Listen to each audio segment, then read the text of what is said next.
Hello, good morning. It's nice to see you all. Well, I'm coming from a slightly different angle this morning because obviously, as you can see, I have my puppets here.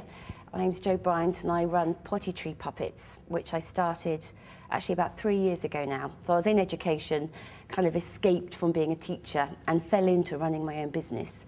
And I had all the skills to work the puppets and how to work with the young people that I was working with. And I very quickly found out that the business side of it was a different kettle of fish completely. And I went on a business course and actually met Paul, the musician, there as well, who was very helpful with his take on how to move forward with technology. And what actually started happening is when I started looking at how to promote myself on the computer, I met a lot of business people who became very interested in what I was doing with the puppets. And as a return of that, I started running some business courses where we use the puppets as a kind of safety net in front of people to look at conflict management and that type of thing. So it kind of took me in a completely different direction. And that's not to say that I'm an expert on the computer at all. I think the fact that I have a piece of paper over there says that I'm a paper girl through and through, and it's not really my thing. But I like this idea of the link between avatars and the persona that people create on the computer, especially through all the social networking. And I think it's important to realise that we've been using avatars the same way we've been using puppetry for thousands of years, for social satire, but really as a way of representing animals and humans and the way that we want people to see us.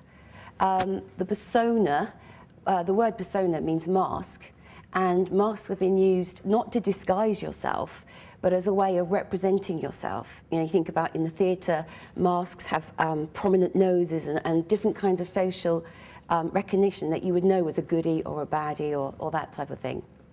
When I use these, looking at bullying and things like that, they are like a little safety net that you hold in front of you. And what I would like my participants to do is imagine you're in a very high-class cocktail party. So we don't want any raucous, drunken puppets. And nobody hits anybody in cocktail parties either, please. And what I would like you to do is I would like the puppets to tell the other puppets at the cocktail party how wonderful their puppeteers are. So this is an opportunity for you to tell the other puppets not just how wonderful you are, but how wonderful your business is and what you do. And the way to animate the puppets is just wiggle them around. The more wiggling they do, the better they look. And open and close the mouth randomly, and it kind of looks like they're talking. It's fine. As I say, I can spend a whole day talking about how to do this properly. And then mill around, and I want you to use your puppets. Obviously, the more animated you are, the more interesting it is for the rest of the audience to watch. And walk around and have a good old chat with each other about how wonderful the puppeteers are.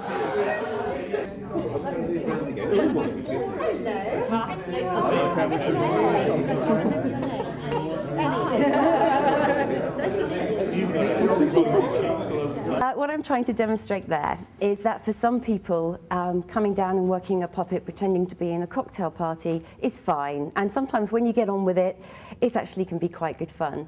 And for other people, the idea of doing that brings them out in a cold sweat, and they're very happy to sit still and watch, or not get involved at all and switch off and be thinking about something completely different. Some people find going to a cocktail party without a puppet completely fine, and they could talk to anybody in the room, and that would suit their personality. And this is the link I'm making with the social networking, is that we all have our own way of doing business. And for me, for the last 2 years, as I say, as John knows, because he set me up with a wonderful site which I ignored for a whole year and I didn't do anything with. And then I asked for another one which I promised I'm going to work on, and so far I haven't, but it is early days. And I've just looked into the social networking side of things, but it's not my thing as such, so I need to put a little bit of work into it. But I am aware that with any business, we need all the help we can get. All my work has been word of mouth, and I've been incredibly busy. And then I lost a couple of contracts a couple of weeks ago, and it put a little bit of fear inside me. And I thought, oh gosh, okay, I need to work a little bit harder at this. And also I have a book that's been published, and I think the only people that know about it are my friends and the people I work with. And I started selling this little thing, and I thought, well, I don't really know how I'm going to go about selling that. But once again, I think I've sold 10 to some people who I've worked with. And I think it's just this whole idea of who you reach, and you need to find your way of doing it. And the fear is, and I think I've heard about the horror stories more than the good things, the employer who read that his employee hated his job on his Facebook account and he got the sack, or somebody, and I think I would do this. I have children, and if I was looking for a nanny, although I'm not, but if I was, and I looked on the person's Facebook account and it talked about being lashed up every night, would I employ that nanny? And I think we all have our professional side and our not so professional side. I had a business meeting with somebody and I looked them up, very professional website. And then I followed the blog, and she did a whole page on buying a jacket, and it was half price and blah, blah, all this stuff about this jacket. So when I had the meeting, all I could think about was her jacket and how important that was to her. And I think it took something away from how professional she appeared to me. So I think we just need to be prepared. This whole thing about your persona, you know, are you disguising yourself with your persona up here, or are you actually representing who you really are? You know, if I'm going to do a very good puppet show, a puppeteer knows that you need to have a desired outcome for your show. And you need to know who your audience is as well. And once you get those two right, then that's when the fun begins, and that's when you can enjoy yourself. This person I was talking about, I was meeting, who did this whole page about their jacket, it didn't sit right. They were too professional to be quite so personal, and it was boring and it was irrelevant, and I think that was the problem. And as a result, I didn't take it seriously, and the business thing didn't really work out.